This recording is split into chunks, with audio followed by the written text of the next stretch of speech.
Hello guys, this is Vivek sir. आज मैं आपके सामने अपने चैनल यूट्यूब के स्टडी क्लासेस में आपका स्वागत करता हूं। तो कल जैसा कि मैंने आपको समझाया था प्रेजेंट इंडेफिनिट और उसको पूरा भी किया था। अब मैं चालू करने जा रहा हूं अपना present continuous.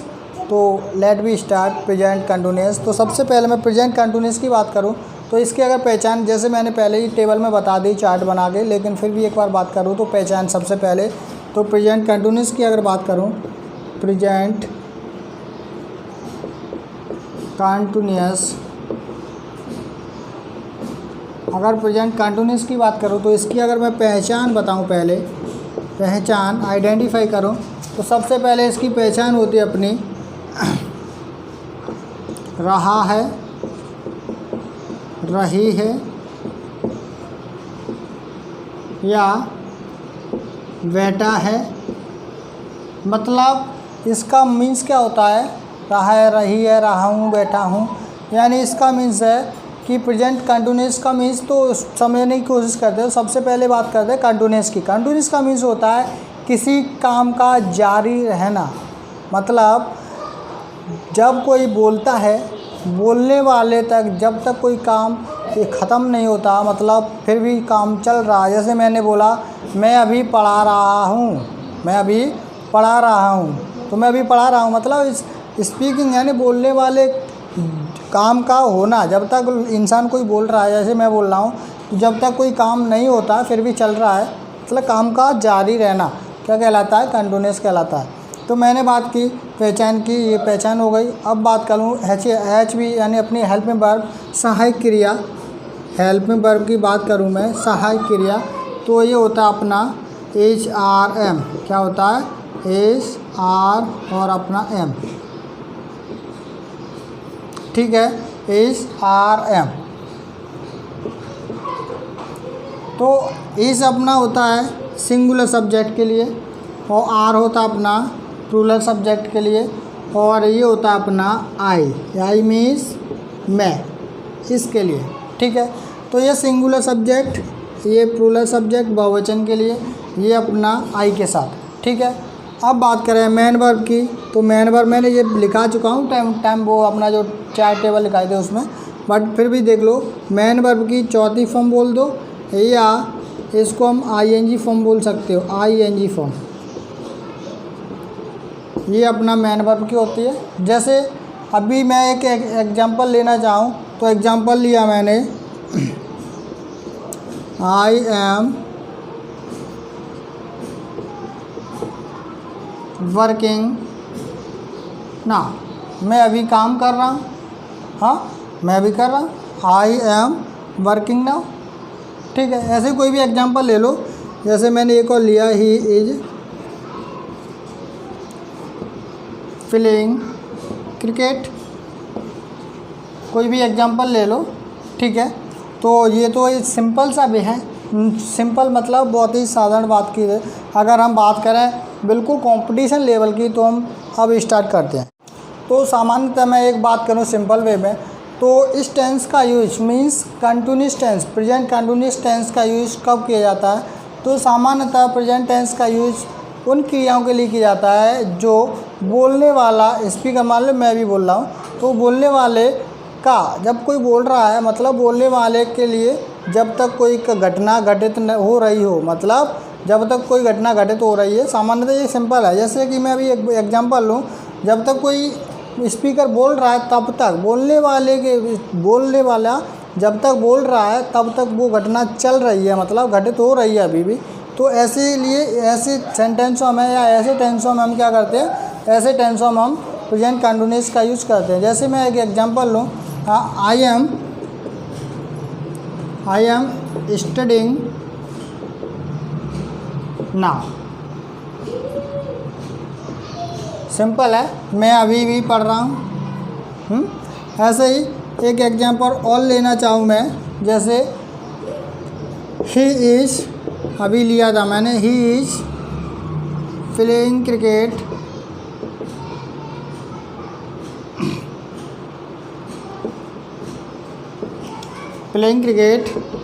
In the garden.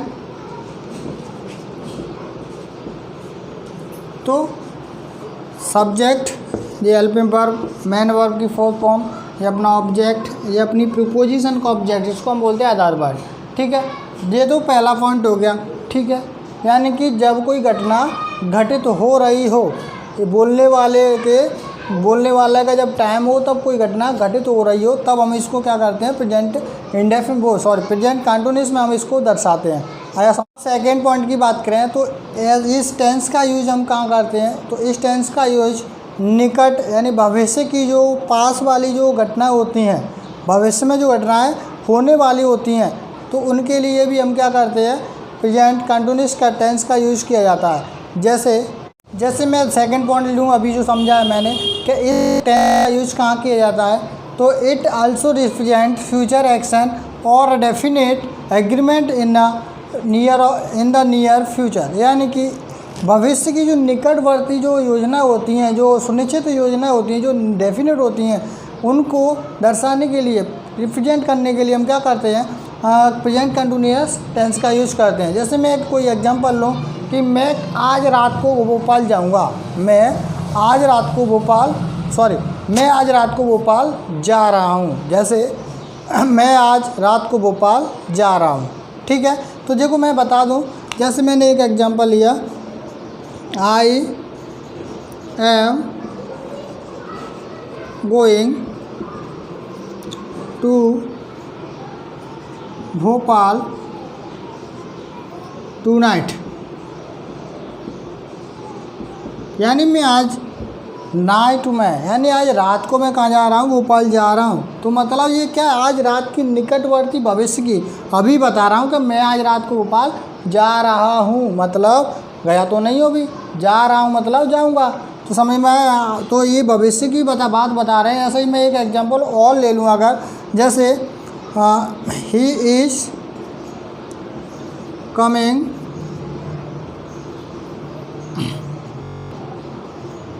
Hair,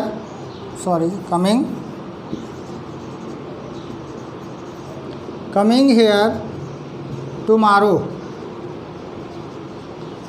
ठीक है, तो ये क्या है, निकटवर्ती, यानी कल मीन्स पास में ही है, कल फ्यूचर में, तो निकटवर्ती भविष्य की जो योजना होती हैं, जो डेफिनेट होती है, उनको रिप्रेजेंट करने के लिए हम क्या करते हैं, तो प्रेजेंट कंटिन्यूअस टेंस का यूज करते हैं। आए समझ। तो नेक्स्ट पॉइंट है, कुछ ऐसे वर्ड्स होते हैं जैसे कि while, at the time, at the present, eight the moment या नाउ, स्टिल, ऐसे कुछ वर्ड्स आ जाएं तो ये हमेशा क्या दर्शाते हैं, ये सामान्यतः ये क्या दर्शाते हैं, ये अपने प्रेजेंट कंटिन्यूअस का होना बताते हैं। आए समझ में। जैसे मैं एक वो दर्शाता हूँ कौन कौन से वर्ड्स होते हैं। जैसे सामान्यतः while,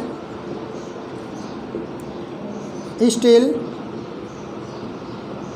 eight, present, at time, at the moment and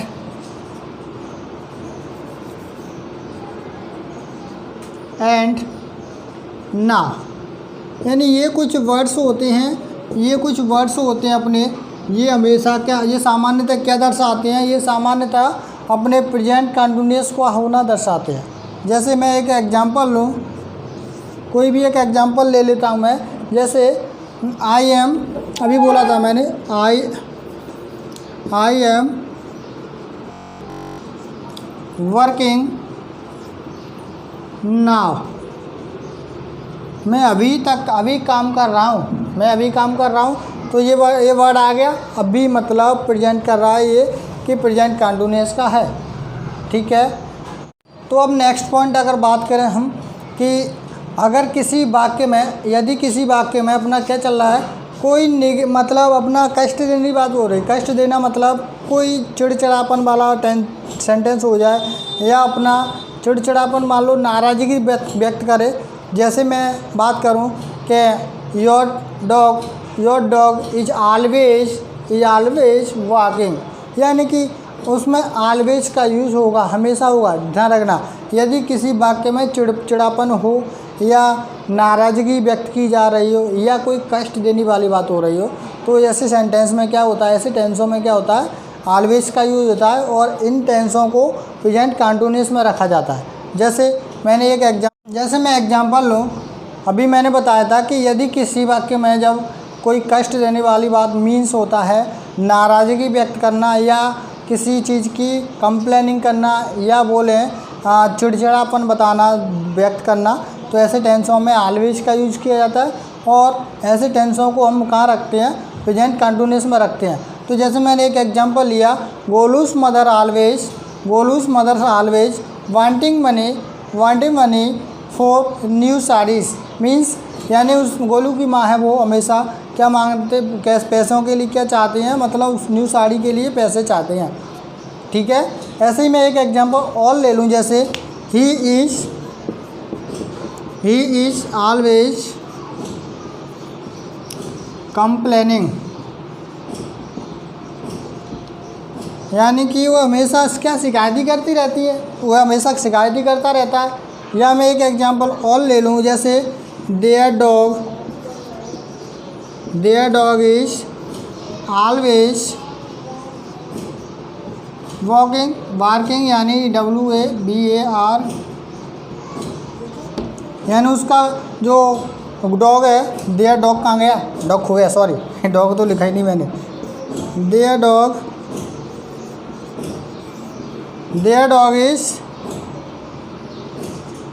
there dog is always walking, यानी उनका कुत्ता हमेशा भौंकता ही रहता है। ठीक है, तो मतलब ये क्या है, यहाँ पर चिड़चिड़ापन या किसी चीज़ की नाराज़गी व्यक्त करना, कंप्लेनिंग करना या किसी को कष्ट देना, पैसे दे, कोई पैसे लेगा तो कष्ट तो होता है ना, कोई भौंकता है यानी कुत्ता भौंक रहा है तो परेशानी तो होती है। ऐसे ही कंप्लेनिंग करना कष्ट तो देने लायक होती है।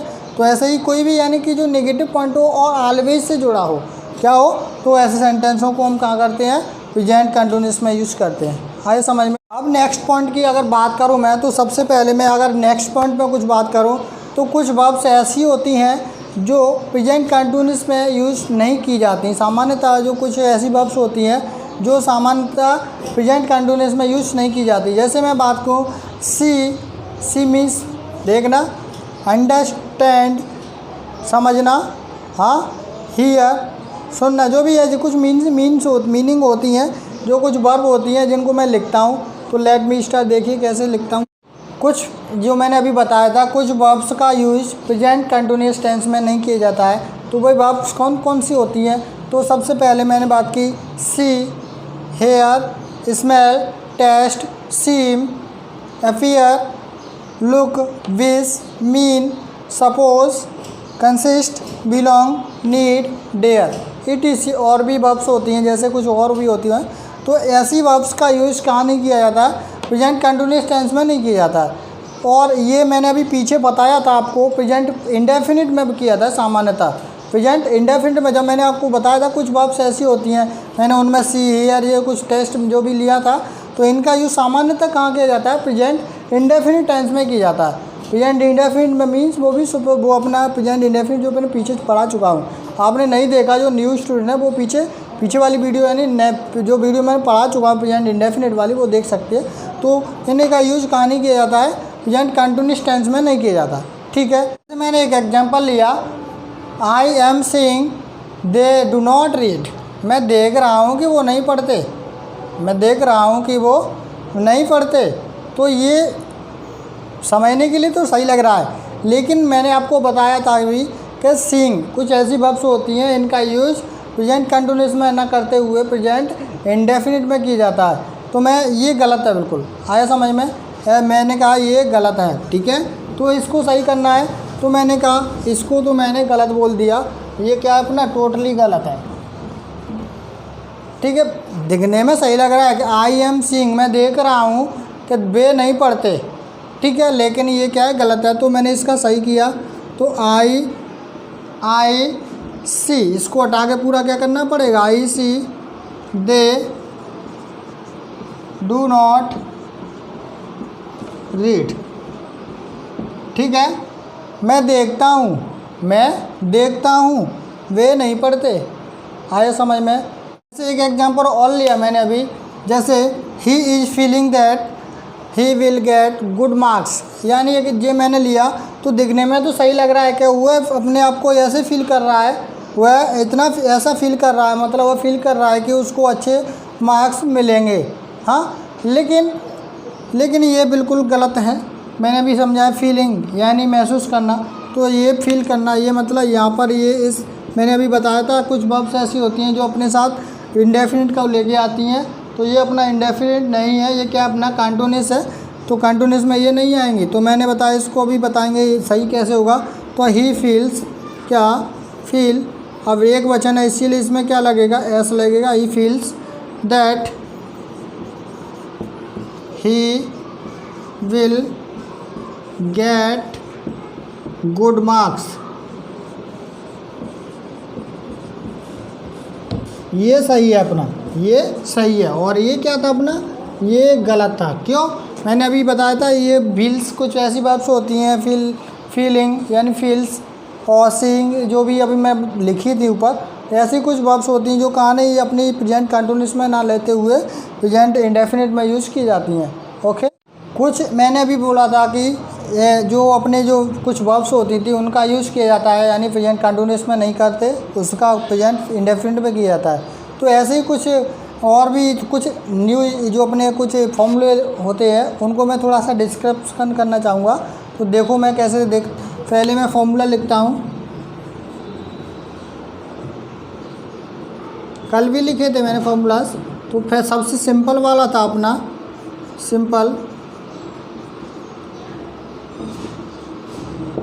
सिंपल वाला मैंने समझाया था, सब्जेक्ट प्लस वी की फॉर्म थी अपनी is are am, H V क्या था अपना, ये क्या है, वी की फॉर्म है अपनी इज आर और अपना एम, और प्लस मेन वर्ब की अपनी कौन सी फॉर्म, मेन वर्ब की अपनी आईएनजी फॉर्म यानी फोर्थ फॉर्म, ठीक है, और plus object plus other word. ये अपना क्या था, सिंपल वाला फॉर्मूला था। अब अगर मैं निगेटिव के लिए अगर इसी को यूज करूँ निगेटिव के लिए, तो निगेटिव के लिए क्या होता था, सब्जेक्ट प्लस एच वी, मैं इजार में बार बार नहीं लिखूँगा, H we plus not plus main verb में वही आ जाएगी फॉर्म या अपनी चौथी form, plus object plus other word. यानी नोट लगाए तो नोट लगाएंगे, नोट नहीं लगाए तो नोट नहीं लगाएंगे, ठीक है। अब यहाँ नेगेटिव है तो लगाना पड़ेगा। अब मैं क्वेश्चन वर्ड की बात करूँ तो क्वेश्चन वर्ड के लिए अपन क्या करेंगे, क्वेश्चन वर्ड के लिए जैसे मैंने बोला एक एग्जांपल है, क्वेश्चन इंटेरोगेटिव ही ले ले पहले से स्टेटमेंट,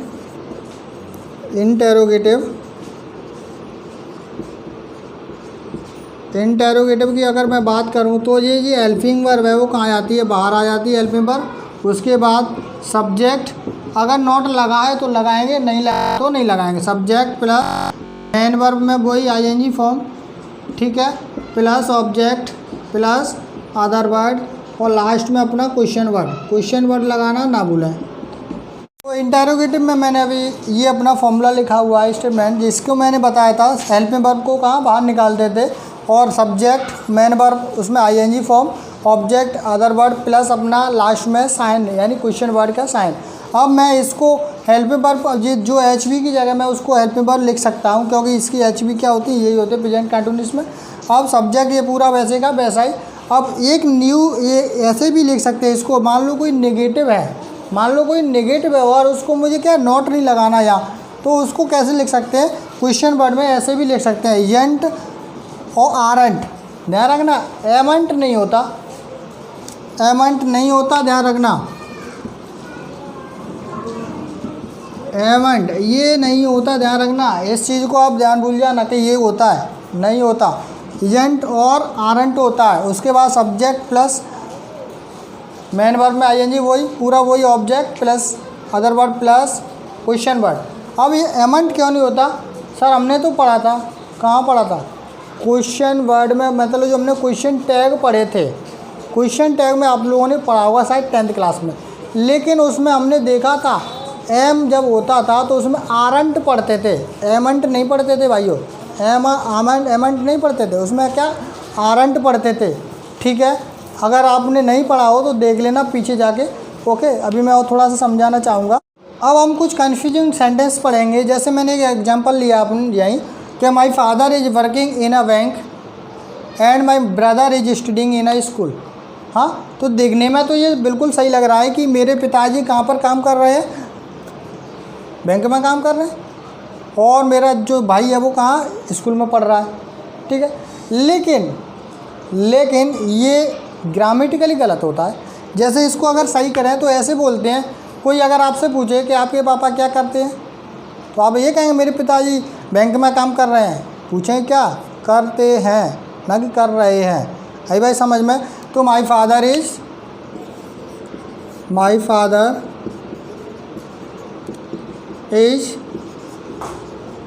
वर्क। अब यहाँ देखो सिंगुलर है, ऐसा लगाना पड़ेगा। And in a works in a bank and my brother is, अब इज मतलब यार सॉरी, ये इज तो अब हटेगा ही ना। माय फादर वर्क्स कहाँ पर, बैंक में, और मेरे जो भाई है वो क्या पढ़ रहा है, स्टडी। तो स्टडी में आई एस लगाते हैं, भाई हटा जाते हैं। तो ये हमने नियम पढ़ा था, भाई को हटा के IES लगा देते थे प्लूरल बनाने के लिए। तो my brother studies in a bank, sorry in a school. ठीक है, तो ये हमेशा क्या बात, ऐसे सेंटेंस जब कन्फ्यूजिंग वर्ड होते हैं, ये कुछ जब वर्किंग कार कर रहे हैं जो अभी तक चल रहा है, लेकिन हम जो कोई पूछता है तो हम क्या करते हैं, उनको हम प्रेजेंट इंडेफिनिट में लिखते हैं। अब इसका पता कैसे चलेगा, तो अब सुनो, अगर कोई काम रूटीन हो रहा है, मतलब चक्र में चल रहा है, रूटीन मतलब चल रहा है, लेकिन कम समय के लिए चल रहा है, कम समय के लिए, ठीक है, तो वो क्या होता है, अपना प्रेजेंट सिंपल होता है इंडेफिनिट में। हाँ, अगर कोई वर्क ज़्यादा टाइम के लिए रूटीन हो रहा है तो वो क्या होता है, वो अपना प्रेजेंट कंटिन्यूअस में चलता है। ठीक है, मैंने एक एग्जांपल और लिया कि I am preparing for competitive exams now अडेज, यानी आजकल मैं क्या कर रहा हूँ, आजकल मैं प्रिपेयरिंग कर रहा हूँ, यानी अपनी तैयारी कर रहा हूँ। कब, किसकी तैयारी कर रहा हूँ, कंपटीशन एग्ज़ाम्स की तैयारी कर रहा हूँ। अब मैंने अभी आपको बताया था कि जब कोई रूटीन चले, कम समय के लिए चले, कम समय के लिए चले, तो उसमें क्या करते थे हम, प्रेजेंट इंडेफिनिट का यूज़ किया जाता था। लेकिन यहाँ पर अब मैं मान लूँ स्कूल में हम पढ़ रहे हैं, अभी मैंने एक एग्जांपल लिया था, स्कूल में मेरा छोटा भाई पढ़ता है, तो उसमें स्कूल का लेवल रहता है कि फर्स्ट से लेकर 12th तक मान लो, तो उसका टाइम हमें पता है, टाइम पीरियड है। लेकिन अगर एग्ज़ाम की बात करूँ, मतलब अगर कॉम्पिटिटिव एग्ज़ाम की बात करूँ, तो मुझे एक साल में भी मेरा हो सकता है, पता चले कि 40 साल का हो जाऊँ, तब तक ना पता चले कि नहीं हुआ सिलेक्शन। तो यहाँ पर मतलब अवधि जो अपनी रूटीन की जो टाइम अवधि है, टाइम जो पीरियड है, वो उसका निश्चित नहीं है। इसीलिए यहाँ पर हमने क्या किया है, आई एम प्रिपेयरिंग किया। लेकिन पीछे वाले में क्या था, मेरे पिताजी, चलो मैंने मेरे पिताजी क्या कर रहे हैं, टाइम से मतलब बैंक में काम कर रहे हैं, तो उनका टाइम निश्चित तो है, फिक्स तो है, कब तक चलेंगे, जब तक रिटायर नहीं होंगे तब तक काम करेंगे, मतलब फिक्स तो है। मान लो अब टाइम भी फिक्स रहता है, 10 से 5 बजे तक काम कर रहे हैं, तो अब टाइम का फिक्स रहना मतलब टाइम पीरियड का मालूम होना। तो टाइम पीरियड जब पता रहता है हमें, तो यानी जो रूटीन है वो हमें पता है, निश्चित है, तो उसके लिए हम क्या करते हैं, प्रेजेंट इंडेफिनिट का यूज़ करते हैं, ना कि प्रेजेंट कंटिन्यूअस का। लेकिन यहाँ बात करें, प्रिपेयरिंग चल रही है अपनी, एग्ज़ाम कौन सा है अपना, कॉम्पिटिटिव एग्ज़ाम है। अब इसका ये नहीं पता हमारा सिलेक्शन कब होगा, पता चले कि 1 महीने 6 महीने में हो जाए, पता चले कि सालों लग जाए। हाँ, कुछ पता नहीं ना, अपना निश्चित नहीं है कि कब तक अपना सिलेक्शन होगा। तो अब नहीं पता तो हम प्रेजेंट कंटिन्यूअस का ही चलेगा। लेकिन हमें पता है, हम तो पहले से ही पता है, यानी टाइम पीरियड कम हो तो उसमें प्रेजेंट इंडेफिनिट, और अगर टाइम पीरियड का पता ही नहीं चले, वो चल रहा है, अवधि सालों लग रहा है, तो उसमें क्या चलेगा, अपना प्रेजेंट कंटिन्यूअस। आए समझ में ये पॉइंट जो मैंने समझाया था कि रूटीन होना, कैसे कुछ कन्फ्यूजिंग वर्ड होते हैं उसको हम कैसे हल करते हैं, आए समझ में। ओके, ठीक है। आज का मेरा जो वीडियो है वो आपको अच्छा लगा हो तो इसको लाइक करें और जो न्यू स्टूडेंट है वो सब्सक्राइब करें मेरा चैनल जो स्टडी क्लासेस मोरेना है उसको, और ज़्यादा से ज़्यादा शेयर करें, जिससे जो स्टूडेंट आजकल जो लॉकडाउन का जो अपना दौर चल रहा है इसमें जो पढ़ नहीं पा रहे हैं बेचारे, इनको पता ही नहीं है कि विवेक सर कौन है, तो आपको उनको शेयर कीजिए जिससे उनको पता चले, तो वो भी आप थोड़ा सा फ़ायदा उठा सकें। ठीक है, ज़्यादा से ज़्यादा शेयर कीजिए। Thank you.